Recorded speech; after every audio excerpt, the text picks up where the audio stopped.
Hello children, praise the Lord. Welcome to kids story time. పిల్లలు, మరి ఈరోజు kids story టైంకి మీరు అందరు రెడీగా ఉన్నారు కదా? Okay, let's start. పిల్లలు, ఒక ఊర్లో ఒక అంకుల్ ఉన్నాడు. ఆయన ఒక రైతు, అంటే ఫార్మర్. అయితే ఆ రైతు చాలా కష్టపడి పొద్దున్న నుండి సాయంత్రం వరకు పొలం పనులు చేసుకుంటూ ఉండేవాడు. పిల్లలు, అంకుల్కి ఒక డాగీ ఉంది. పొలం పనులకు వెళ్తున్నప్పుడు ఈ డాగీ కూడా అంకుల్తోనే వెళ్తుండేది. పిల్లలు, ఒకసారి ఫార్మర్ వాళ్ళ ఫ్రెండ్ అతన్ని కలవాలని వాళ్ళ ఇంటికి వచ్చాడు. పిల్లలు, వచ్చినప్పుడు ఆంటీ చెప్పింది, ఇప్పటి వరకు మరి పొలం పనులకు వెళ్ళాడు, ఇంకొంచెం సేపు అయితే మా హస్బెండ్ వచ్చేస్తాడు, లేదా కాసేపు కూర్చోండి అని చెప్పి ఆ ఆంటీ ఫార్మర్ వాళ్ళ ఫ్రెండ్కి చెప్పింది. చాలాసేపటి నుంచి నేను వెయిట్ చేస్తున్నాను, ఇంకా లేట్ అవుతున్నట్టుంది, నేను వెళ్ళిపోతానులే అమ్మా, ఈసారి వస్తానులే అమ్మా అని అనుకున్న టైంలోనే ఫార్మర్ అంకుల్ వాళ్ళ ఇంటికి వస్తాడు. అరే, నిన్ను కలవాలని చాలాసేపటి నుంచి వెయిట్ చేస్తున్నాను రా, చాలా సంతోషం అని చెప్పి ఆ ఫార్మర్ అంకుల్ వాళ్ళ ఫ్రెండ్ అంకుల్ని విష్ చేశాడు. వీళ్ళిద్దరూ కలిసి మాట్లాడుకోబోతుండగా అంకుల్తో పాటు వచ్చిన కుక్క చాలా ఆయాసపడుతూ ఉంది. బాగా పరిగెత్తుకుంటూ వస్తే ఎంత కష్టమవుతుందో అలా అది బాగా ఇబ్బంది పడతా రొప్పుతూ ఉంది. పిల్లలు, అప్పుడు ఫార్మర్ అంకుల్ వాళ్ళ ఫ్రెండ్ అడిగాడు, ఏంట్రా నువ్వు మీ డాగీ మరి ఇద్దరు అంత దూరం నుండి వచ్చారు కదా, మీ పొలము ఏమన్నా చాలా దూరంగా ఉంటుందా? ఈ డాగీ ఏంటి ఇంత ఆయాసపడుతుంది, చాలా కష్టపడి నా కోసం వచ్చావా ఏంటి అని అడిగాడు. పిల్లలు, అప్పుడు ఆ ఫార్మర్ అన్నాడు, లేదు, మా పొలం ఏమీ చాలా దూరం ఉండదు, కానీ పొలం నుండి నేను చాలా స్ట్రైట్గా మరి ఇంటికి వచ్చేసాను, కానీ ఈ డాగీ ఉందే తిన్నగా ఇంటికి రాలేదు. మధ్యలో ఏదో దారిలో ఒక డాగీ ఎదురైంది, అది అరుస్తుంటే ఇది పరిగెత్తుకుంటూ వెళ్ళి దాంతో కాసేపు అరిసి మళ్ళీ వచ్చింది. కొంచెం దూరం వెళ్ళాక ఇక్కడ నుంచి ఇంకొక కుక్క మరిగింది, పరిగెత్తుకుంటూ వెళ్ళి దాంతో ఫైట్ చేసి అరిసి అరిసి మళ్ళీ పరిగెత్తుకుంటూ వచ్చింది. అలా నేనైతే పొలం దగ్గర నుంచి స్ట్రైట్గా వచ్చాను, కానీ నా డాగీ అయితే చాలా చోట్ల అరుచుకుంటూ ఎవరు కనబడితే అక్కడ ఆగటం వల్ల అది చాలా ఇబ్బంది పడింది. అందుకే నేనేమో మంచిగానే ఉన్నాను, మా డాగీ ఇలా ఆయాసపడుతుంది అని చెప్పాడు. నిజమే కదా పిల్లలు, తిన్నగా ఇంటికి వచ్చిన అంకుల్ మాత్రం చాలా మంచిగా ఉన్నాడు. అంకుల్ ఏమి ఇబ్బంది పడలేదు, కానీ వంకర టింకర మార్గాల్లో అటు ఇటు దిక్కులు చూస్తూ దారిలో కనిపించిన కుక్కలన్నిటి మీద అరుస్తున్న డాగీ మాత్రం చాలా కష్టపడింది కదా. పిల్లలు, కొన్నిసార్లు మనం అనుకున్న పని చేయడానికి ముందుకు వెళ్తున్నప్పుడు చాలా డిస్ట్రాక్షన్స్ ఎదురవుతాయి. అంకుల్ ఇంటికి వెళ్ళాలనుకున్నాడు, నేరుగా పొలం నుంచి ఇంటికి వచ్చాడు. మధ్యలో డాగీ మాత్రం దారిలో అన్ని పెత్తనాలు చేస్తూ వచ్చింది, అందుకే అలా ఇబ్బంది పడుతుంది. నిజంగా ఫోకస్ చేయటం చాలా ఇంపార్టెంట్ కదా చిల్డ్రన్. బైబిల్ గ్రంథంలో కూడా లోతు అంకుల్ ఉన్నాడు. ఈ అంకుల్ అబ్రామ్ తాతయ్య తోటి జర్నీ చేశాడు. కొంతకాలం వీళ్ళు అందరూ కలిసి ఉన్నారు, కానీ అబ్రాము పని వాళ్ళకి లోతు పని వాళ్ళకి గొడవలు జరిగినప్పుడు ఇక వాళ్ళు కలిసి ఉండలేకపోయారు. అంత ఆస్తి వారు సంపాదించుకున్నారు, ఇక మనం కలిసి ఉండలేకపోతున్నాం, కాబట్టి మనం పీస్ఫుల్గానే విడిపోదామని చెప్పి అబ్రామ్ తాతయ్య లోతు అంకుల్ ఇద్దరు ఆలోచన చేసి ఒక చోటికి వీళ్ళిద్దరూ కలిసి వెళ్ళినప్పుడు అది సొదొమ పట్టణం. ఎంత బాగుంటుందో పిల్లలు, చూడటానికి చాలా అందంగా మంచి గ్రీనరీ అక్కడ ఉంటుంది. ఎవరైనా చూస్తే ఖచ్చితంగా సొదొమలో ఉండిపోవాలని అనుకుంటారు. అంత బ్యూటిఫుల్ ప్లేస్, యెహోవా తోటలాగా ఉంది అని బైబిల్లో కూడా రాయబడి ఉంటుంది. ఆ అందమైన ప్రాంతాన్ని చూసినప్పుడు లోతుకి చాలా అట్రాక్టివ్గా అనిపించింది. అబ్రామ్ సంగతి ఏమో నాకు తెలియదు, కానీ నాకైతే సొదొమ పట్టణం కావాలి అని కోరుకున్నాడు. పిల్లలు, చాలాసార్లు మనం కూడా సెల్ఫిష్గా ఉంటాం కదా, ఎవరికి ఉన్నా లేకున్నా నాకుంటే చాలు, వాళ్ళకు ఇచ్చినా ఇవ్వకపోయినా నాకైతే ఇచ్చేసేయండి, నేనైతే తినేయాలి, వాళ్ళు తిన్నారా వాళ్ళు తినలేదా అన్నది నాకు అవసరం లేదు అని చెప్పి చాలా విషయాల్లో సెల్ఫిష్గా ఉంటారు. చూడండి, అబ్రాహామును బట్టే కదా లోతు ఇంత బ్లెస్ అయ్యాడు. మరి నిన్ను బట్టి నేను వచ్చాను కాబట్టి నీవు ఈ ప్లేస్ తీసుకో, బెస్ట్ది నువ్వు తీసుకో అని అబ్రాహాంతో అనట్లేదు, కానీ తనే వెళ్ళిపోవాలని ఇష్టపడ్డాడు. నేను సొదొమకు వెళ్తాను అని కోరుకున్నాడు. ఐ వాంట్ సొదొమ్ అని ఇష్టపడి సొదొమ పట్టణానికి వెళ్ళాడు. పిల్లలు, లోతు ఆ ఊరిలో ఉన్న వాళ్ళందరితో మాట్లాడటం, వాళ్ళకి ఎవరికైనా ప్రాబ్లమ్స్ వస్తే సాల్వ్ చేయడం చేస్తున్నారు. కానీ పిల్లలు ఆ ఊరు అస్సలు మంచిగా లేదు. అక్కడున్న ప్రజలు ఎప్పుడు కొట్లాటలు, ఎప్పుడు సమస్యలు. అంతేకాదు పిల్లలు, ఆ ఊర్లో ఉన్న వాళ్ళకి చాలా బ్యాడ్ హ్యాబిట్స్ ఉన్నాయి పిల్లలు. ఎంత బ్యాడ్ హ్యాబిట్సో చెప్పలేం. అంత భయంకరమైన సిన్ వాళ్ళు చేస్తున్నప్పుడు ఆ ప్రాంతంలో వాళ్ళ ఫ్యామిలీ అంతా అక్కడే ఉండిపోయారు. పిల్లలు, ఎక్కడైనా సిన్ జరుగుతుందంటే, ఎక్కడైనా బ్యాడ్ హృదయాలు కలిగిన వారు ఉన్నారంటే వాళ్ళతో మనం ఎంత కేర్ఫుల్గా ఉండాలో కదా. అయితే ఒకరోజు పిల్లలు, దేవుని కోపం సొదొమ పట్టణం మీదకి వచ్చింది. దేవుడు చూస్తున్నాడు, అమ్మో ఇంత బ్యాడ్ పనులు చేస్తున్నారా, వీళ్ళకి ఎట్లా చెప్పాలి, వీళ్ళు నా మాట వినట్లేదు, నాకు కోపం వస్తుంది, సొదొమ పట్టణాన్ని నేను నాశనం చేస్తానని దేవుడు డిసైడ్ చేసుకున్నాడు.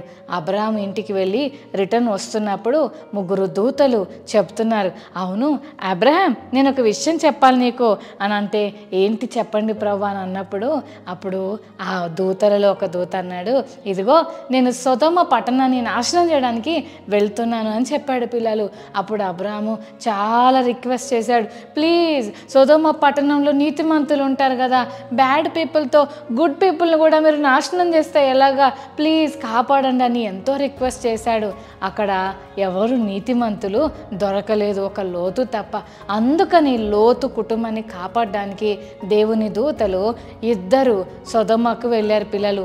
అప్పుడు లోతు ఆ 2 దూతల్ని రిసీవ్ చేసుకొని అతను ఒక్కడే వాళ్ళకి ఫుడ్ ప్రిపేర్ చేసి వాళ్ళకి ఫుడ్ పెట్టి వాళ్ళతో మాట్లాడుతూ ఉన్నప్పుడు ఆ దూతలు చెప్తున్నారు, ఇదిగో లోతు, దేవుని కోపం సొదొమ మీద చాలా ఎక్కువగా ఉంది, నువ్వు ఎలాగైనా సరే ఇక్కడ నుంచి కదలాలి, దేవుడు ఈ పట్టణాన్ని నాశనం చేస్తానంటున్నాడు, నువ్వు తొందరగా ఇక్కడ నుంచి కదలాలి అని చెప్పాడు పిల్లలు. అప్పుడు లోతు అన్నాడు, ఈ నైట్కి ఇక్కడ ఉందాం, పొద్దున వెళ్ళిపోదామని అన్నాడు.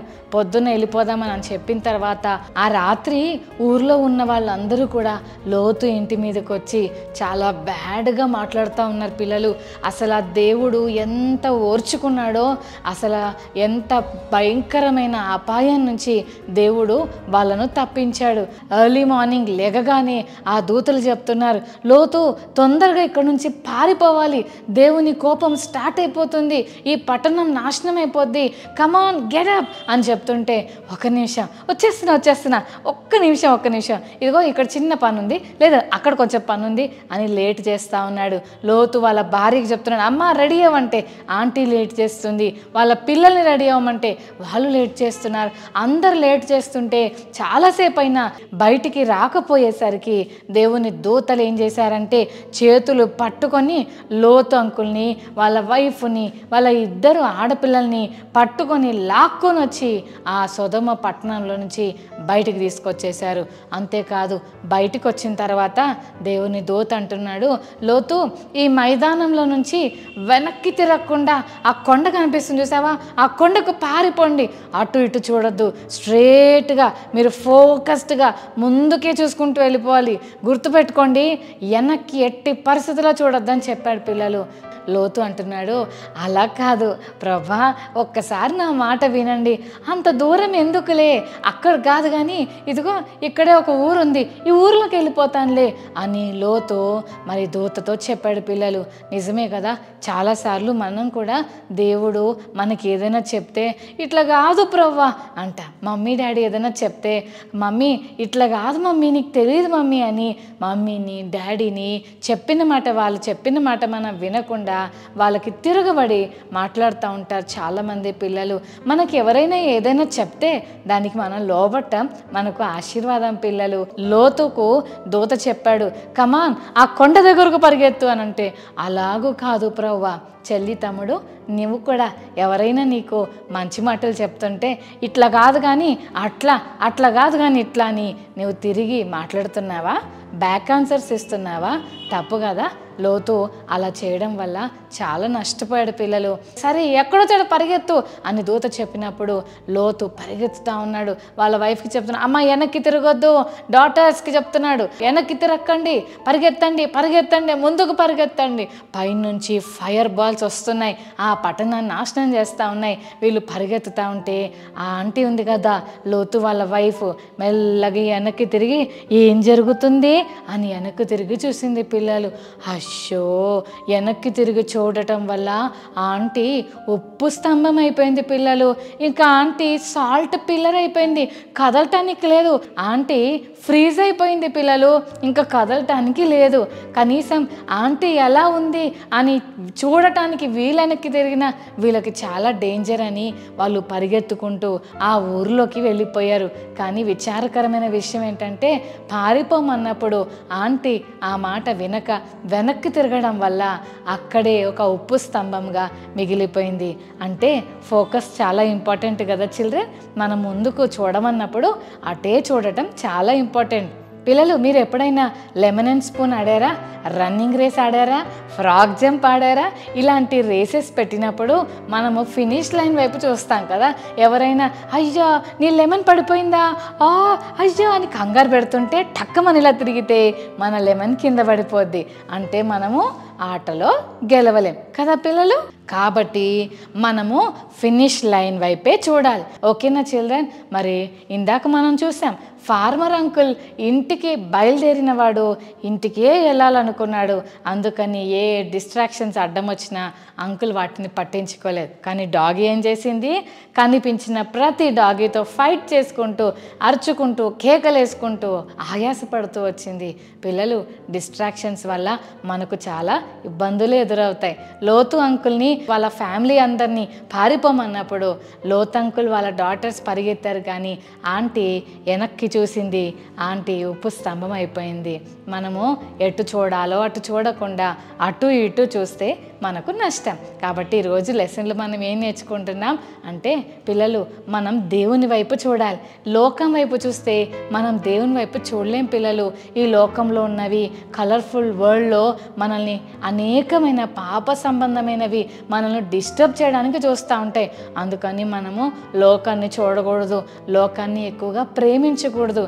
యేసయ్య వైపు చూస్తూ ఆయన్ని మాత్రమే ప్రేమించగలిగిన బిడ్డలమైతే తప్పకుండా దేవుని రాజ్యంలో ప్రభు మనకు చోటిస్తాడు. మరి ఈ రోజు నుంచి ప్రభు వైపే చూద్దామా చిల్డ్రన్?